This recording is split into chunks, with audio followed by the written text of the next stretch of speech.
This audio presentation of Neville Goddard's Believe It In is brought to you by AudioEnlightenment.com. Copyright 2012. All rights reserved. Believe it in. The objective reality of this world is solely produced by the human imagination, in which all things exist. Tonight I hope to show you how to subjectively appropriate that which you already exists in you and turn it into an objective fact. Your life is nothing more than the outpicturing of your imaginal activity, for your imagination fulfills itself in what your life becomes. The last year that Robert Frost was with us, he was interviewed by Life magazine and said, "Our founding fathers did not believe in the future. They believed it in." This is true. Having broken with England, our founding fathers could have established their own royalty here by making one of them a king, thereby perpetuating the royal family. They could have chosen a form of dictatorship, but they agreed to imagine a form of government that had not been tried since the days of the Greeks. Democracy is the most difficult form of government in the world, yet our founding fathers agreed to believe it in. They knew it would take place because they knew the power of belief, the power I hope to show you that you are tonight. To say, "I am going to be rich," will not make it happen. You must believe riches in by claiming within yourself, "I am rich." You must believe in the present tense, because the active, creative power that you are is God. He is your awareness, and God alone acts and is. His name forever and ever is, "I am." Therefore he can't say, "I will be rich," or "I was rich," but "I am rich." Claim what you want to be aware of here and now, and although your reasonable mind denies it and your senses deny it, if you will assume it with feeling, your inward activity, established and perpetuated, will objectify itself in the outside world, which is nothing more than your imaginal activity objectified. To attempt to change the circumstance of your life before you change its imaginal activity is to labor in vain. This I know from experience. I had a friend who hated Roosevelt, yet wanted him to change. Every morning while shaving, my friend would tell Roosevelt off. He found great joy and satisfaction in his daily routine, yet could not understand why Roosevelt stayed the same. But I tell you, if you want someone to change, you must change your imaginal activity, for it is the one and only cause of your life. And you can believe anything if you will not accept the facts your sense dictates, for nothing is impossible to imagine, and imagining, persisted in and believed, will create its own reality.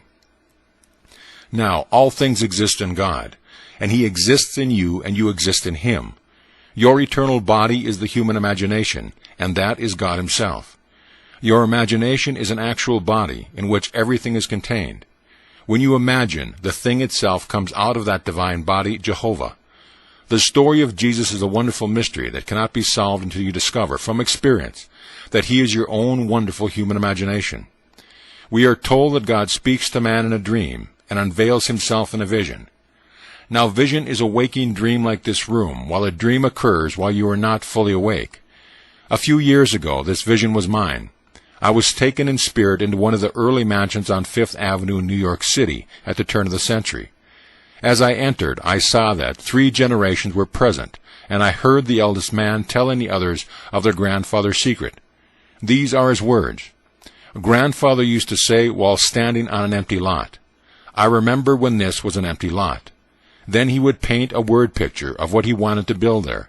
He saw it vividly in his mind's eye as he spoke, and in time it was established. He went through life in that manner, objectively realizing what he had first subjectively claimed.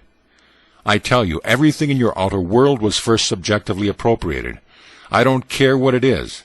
Desire can be your empty lot where you may stand, remembering when you were not now have was only desire.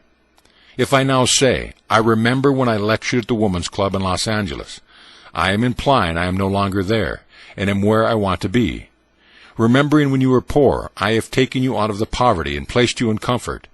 I remember when you were sick, by taking you out of sickness and placing you in the state of health. I remember when you were unknown implies you are not known. By changing my memory image of you, I can now remember when you, with all your fame and fortunes, were unknown and broke. That was the secret of grandfather's success. This is what I learned in vision. Do not put this thought aside, because it came to me in vision. In the 12th chapter of the book of Numbers, it is said that God speaks to man through the medium of dreams, and makes Himself known through vision. If God makes himself known to you through vision and speaks to you in dreams, what is more important than to remember your dreams and visions? You can't compare the morning paper or any book you may read to your vision of the night, for that is an instruction from the depth of yourself. God in you speaks to you in a dream, as he did to me when he took me on a trip in time to that beautifully staffed mansion at the turn of the century. As spirit, I was invisible to those present, but I heard more distinctly than they, and comprehended the words more graphically than they, because they had their millions, and who is going to tell one who already has millions how to get them? I entered their environment to hear their story, in order to share it with those who will hear and believe my words and then try it. This doesn't mean that just because you heard my vision, you are going to enjoy wealth. You must apply what you heard and remember when. If you would say, I remember when I couldn't afford to spend $400 a month for rent, you are implying you can well afford it now. The words, I remember when it was a struggle to live on my monthly income, implies you have transcended that limitation. You can put yourself into any state by remembering when. You can remember when your friend expressed her desire to be married. By remembering when she was single, you are persuading yourself that your friend is no longer in that state, as you have moved her from one state to another. When I say all things exist in the human imagination, I mean infinite states. For everything possible for you to experience now exists in you as a state of which you are an operant power. Only you can make a state become alive. You must enter a state and animate it in order for it to outpicture itself in your world. You may then go back to sleep and think the objective fact is more real than its subjective state into which you had entered. But may I tell you, all states exist in the imagination. When a state is entered subjectively, it becomes objective in your vegetative world, where it will wax and wane and disappear, but its eternal form will remain forever and can be reanimated and brought back into being through the seed of contemplative thought. So I tell you, the most creative thing in you is to enter a state and believe it into being. Now, causation is the assemblage of mental states, which occurring creates that which the assemblage implies. Let us say that I have two friends who would empathize with me, not sympathize, if they heard my good news. I put them together and listen, all in my imagination, as they talk about me and what has happened in my life. Being true friends, I hear their words of joy and see their happiness reflected on their faces. Then I will allow myself to become visible to them and feel their handshakes and embrace, as I accept their congratulations as a fact. Now I have assembled a mental state, which occurring created that which the assemblage implied. Therefore I am its cause. As I walk, firmly believing in the reality of what I have done, and that imaginal act becomes a fact, I may question myself as to how it came about. Then, remembering my imaginal act, I would say, I did it. If I did it, then did not God do it? Yes, because God and I are one. I am. Are you going to continue to believe there is another on the outside, or are you going to believe the great confession of faith, which I would urge you to accept? It's the great Shema. Hear, O Israel, the Lord of God, the Lord is one. If the Lord is one, he can't be two. Therefore, if his name is I am, and you say I am, you must be one with the Lord who brought you the world into being. Listen to these words. By faith we understand that the world was created by the Word of God, so that things that are seen were made out of the things which do not appear. Here we see that the Word of God is an imaginal activity, which joined by faith created the world. And faith is nothing more than a subjective appropriation of an objective hope. Now when you discuss your desire with me, you cannot see my imaginal act relative to you. If you tell me you need a job and I accept that thought, when I think of you I remember your need. But if I changed your words and heard you tell me you loved your job, I could remember when you needed one, for now my memory bank contains the fact that you have a job you like very much. And when we meet again, you tell me that you have it. You are only bringing confirmation of my imaginal creative act. Now, if imagination works this way, and it proves itself in the testing time and time again, what does it matter what the world thinks? It costs you nothing to try, and what a change in life it will produce for you. Try it, for you will prove it in performance. This may be in conflict with what you believe God to be.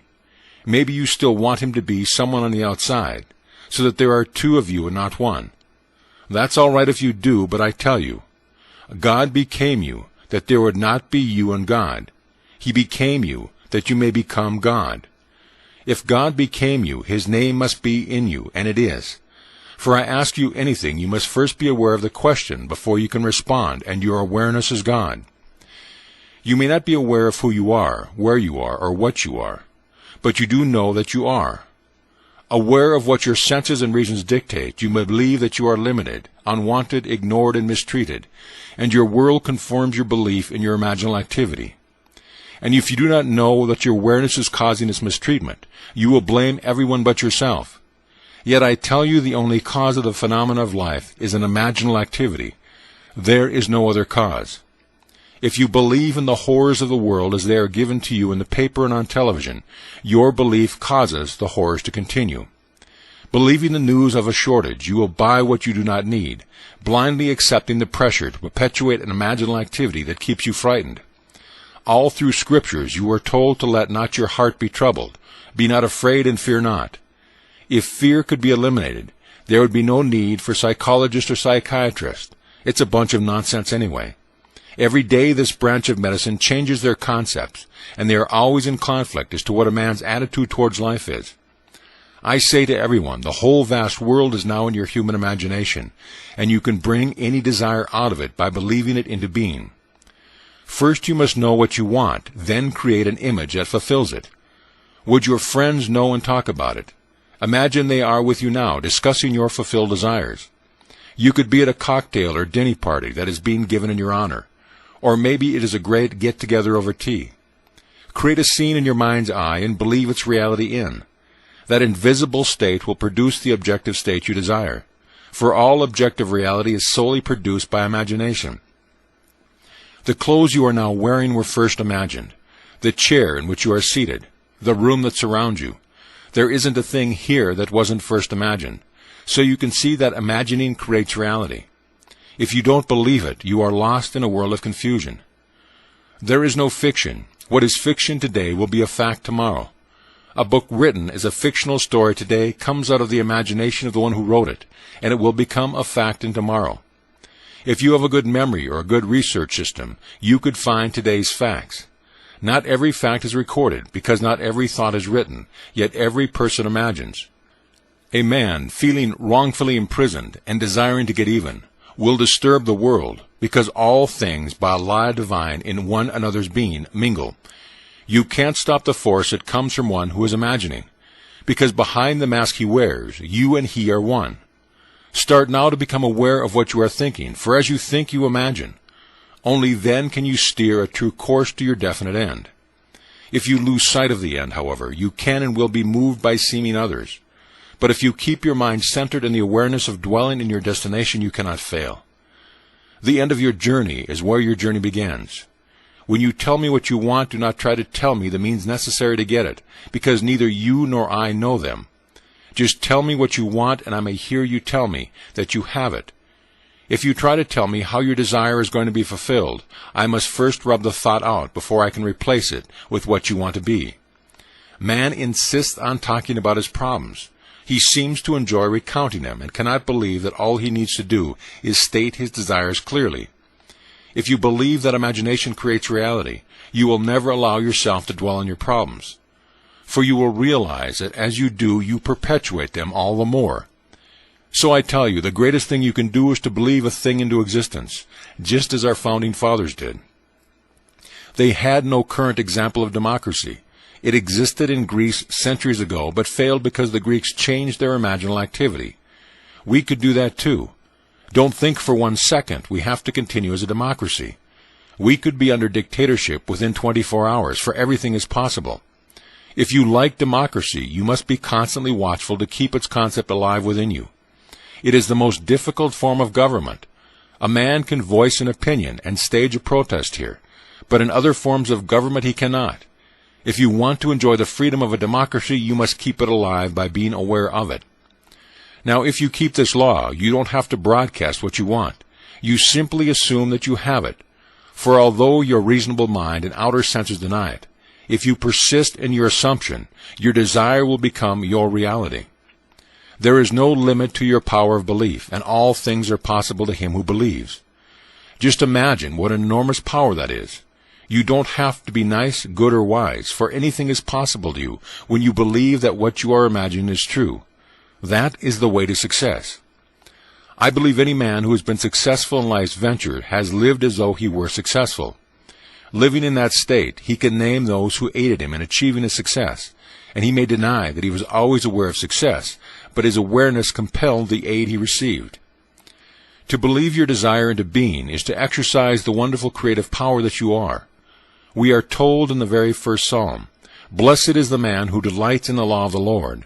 In all that he does, he prospers." This law, as explained in the Sermon on the Mount, is psychological. You have heard it said of old, "Thou shalt not commit adultery."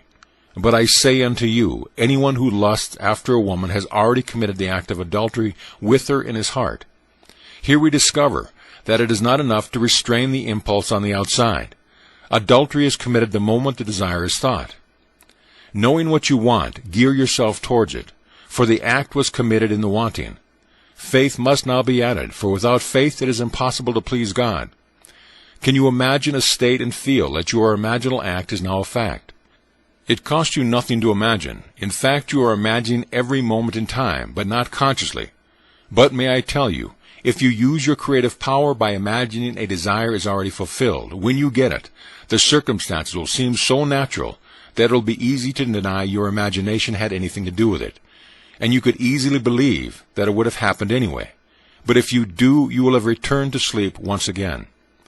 First of all, most of us do not even realize our own harvest when it confronts us. And if we do remember that we have once imagined it, reason will tell us it would have happened anyway.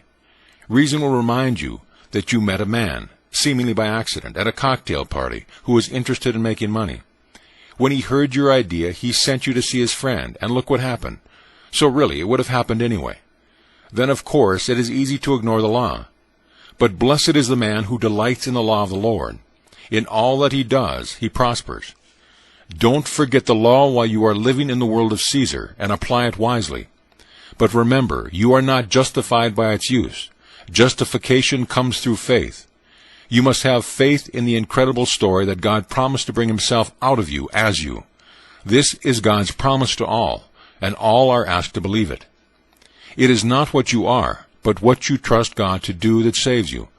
And to the degree that you trust God to save you, you will be saved. But he has given us a psychological law to cushion the inevitable blows of life. The law is simple. As you sow, so shall you reap. It is a law of like begets like. As you imagine, so shall your life become. Knowing what you want, assume the feeling that would be yours if you had it. Persist in that feeling, and in a way you do not know and could not devise, your desire will become a fact. Grandfather made his fortune by standing on an empty lot and saying to himself, "I remember when this was an empty lot." Then he would paint a beautiful word picture of the structure he desired there. This is a wonderful technique. You can remember when you were unknown, penniless, and ill, or a failure. Remembering when you were implies you are no longer that, and your power is in its implication. Use the law, and it will take you from success to success, as you conceive success to be. As far as I am concerned, success is to fulfill the promise, and you cannot do that through the law. The promise is fulfilled through faith. Are you holding true to the faith? Examine yourself to see if you are. I have told you an eternal story, believe it, but do not change it. The story is this: God became you, that you may become God. Use the law to cushion the blows while God keeps his promise, and then one day, when your journey is over, you will say, "Into thy hands I commit my spirit. Thou hast redeemed me, O Lord, faithful God." That's the cry on the cross. Commit your spirit to your imaginal act. Relax and fall asleep knowing that its redemption is assured. Then when you least expect it, God will prove to you that he has redeemed you by awakening in you